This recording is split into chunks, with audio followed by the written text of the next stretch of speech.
Leo and I are the same age and have been married for 2 years. I love traveling and adventures and always try out different cuisines wherever I go. Although I am not picky when it comes to food, I have never liked mustard. Still, in an attempt to enjoy it, I have tasted every type of mustard ever introduced, yet it has always felt unpleasant to me. In contrast to my preferences, Leo loves mustard to the point that none of his dishes or snacks are without it. Whenever he eats it, he forces me to try it as well, assuring me that I will like the taste. When I refuse, he starts an argument and labels me as a picky eater. The same happened when we were on our way home from a trip last night. Leo stopped to get something for us and bought hot dogs. While he added loads of mustard to his snack, I kept mine plain. When he learned I hadn't put anything on it, he became angry, snatched it from my hand, and went back to the shop to put mustard on it, remarking that I needed to be mature and stop acting like that. Frustrated at his actions, I left the place and went to sit in the car, refusing to eat anything. This caused Leo to burst into anger, shouting at me for embarrassing him in front of everyone. He threatened to divorce me for the first time, and he was acting and driving in a way that made me fear for my life. Scared by his behavior, I secretly recorded everything for proof in case I ever got harmed. The next morning, I left for the office, and instead of returning home, I rented a hotel room for a temporary stay. At first, Leo did not care and mostly ignored me, but when he realized I was really not going to come back, he started texting and calling,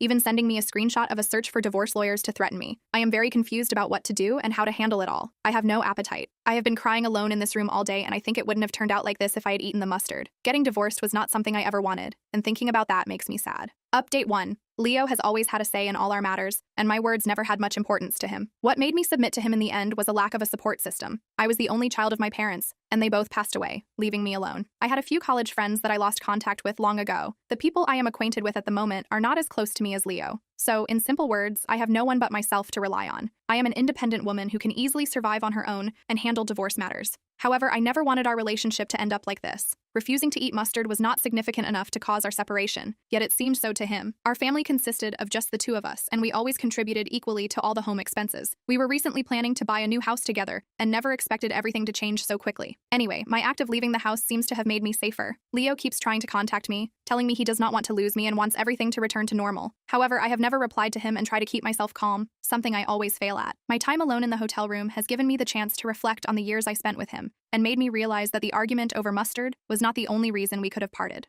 Update 2. After receiving no responses from me for days, Leo became frustrated, took his words back, and told me that he never wanted to see me again. To be honest, it disturbs my mind a lot, and sometimes I feel like I should just return home instead of staying alone. However, I don't have the energy to apologize for something I wasn't even guilty of. I also think it would be detrimental for everything to return to normal, and that fear is the most unsettling. Reflecting on our 5-year relationship, I realize that in compromising my own likes and dislikes for his hobbies and interests, I have long lost myself. Despite knowing that I never took any interest in camping, golf, and red wine, he always forced me to enjoy them, claiming it was his way of introducing me to his interests, and that we were supposed to have shared hobbies as a couple. However, when it came to my hobbies and interests, he either refused to try them or never paid any attention to them. Although it was too late to realize this, I figured out that all our shared hobbies were based on what he liked. Despite all that, I had never thought of leaving him. Realizing that he has left me with no other choice but to end it all makes me really sad. Update 3. I have taken a week's break from work and searched for therapists and lawyers to help with my situation. Leo somehow figured out my location and came to the hotel, which caused me to panic.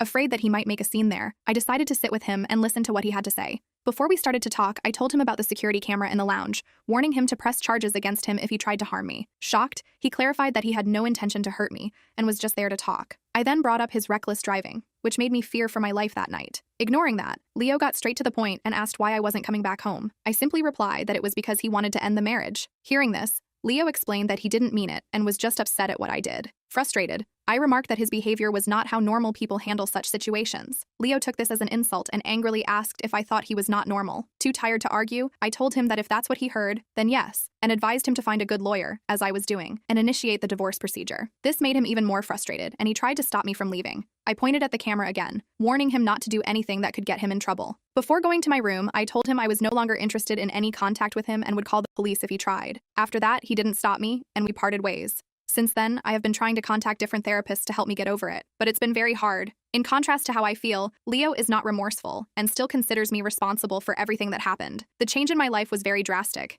and I never expected to be so lonely and helpless. Considering the advice of most people, I acknowledge the danger of Leo knowing my whereabouts since he could attack me at any time. Therefore, I have decided to move to another place where he cannot find me, so I can feel safe and secure. Update 4. I have contacted a few lawyers for divorce procedures and have shifted from the hotel room to a much safer place. My company has also allowed me to work remotely, ensuring I will never come across Leo again. Last week, he texted me, requesting that I join him at the Thanksgiving dinner with his family so he wouldn't have to explain my absence, but I ignored the message. I spent the day alone and bought a few ready meals to celebrate by myself. It reminded me of my own parents and the holidays I spent with them. Unlike the people who cook traditional dishes on Thanksgiving, my mother always prepared our favorite foods, and the three of us enjoyed them together. To commemorate them, I bought the same foods she used to prepare. Although they were not as good as hers, eating them still made me cry and feel like they were by my side. I guess Leo revealed our separation to his family because I received a call from an unknown number the next morning. Thinking it was from one of my lawyers or someone I was in contact with, I answered and heard my mother-in-law's voice from the other end.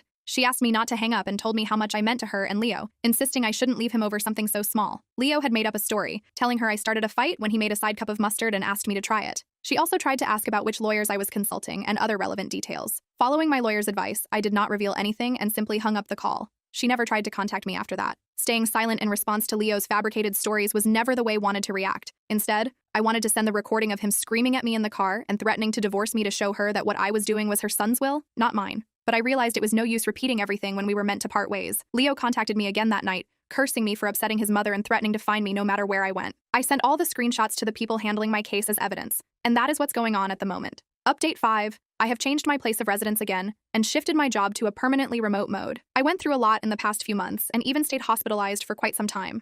My situation made me realize I had to end it as soon as I could. I sold my car, scanned my phone for trackers, and changed my number to avoid any efforts from Leo or anyone else to contact me on his behalf. The place I currently live in is a few hours away from his residence and is quite safe. I am currently working on decorating my new home according to my taste and attending therapy sessions to overcome the trauma I have been suffering from. To be honest, my life is much better than before, and I can say that I have finally started to breathe freely after years. Update 6. It's been quite some time since I moved to my new house, and my life is much better than it used to be. I still attend sessions with the psychologist and a few related meetups. I live alone and plan on doing so for the next few years since my freedom is what I greatly value. I have also picked up a few new hobbies, with the best ones being cooking and trying new dishes. Living freely and developing my own choices has made me realize how bad Leo was at selecting his preferences. There is nothing dramatic or epic going on in my life that doesn't truly matter to me either. I am content to be alive and free and would always want to be that way. I have realized how much I belittled myself only when I got the space I deserved. Well, everyone learns their lessons, and I was destined to learn them the hard way. However, I am still happy that what I faced was meant to make me stronger. The world has all types of people, from those who put their wants above the needs of others to the most genuine and altruistic ones. However, no matter what type of person we come across, valuing oneself and keeping a balance and limitations is a rule we ought to remember. Some people can be grateful for our efforts to the extent that they start paying us back with the same, while others would always disregard and belittle us.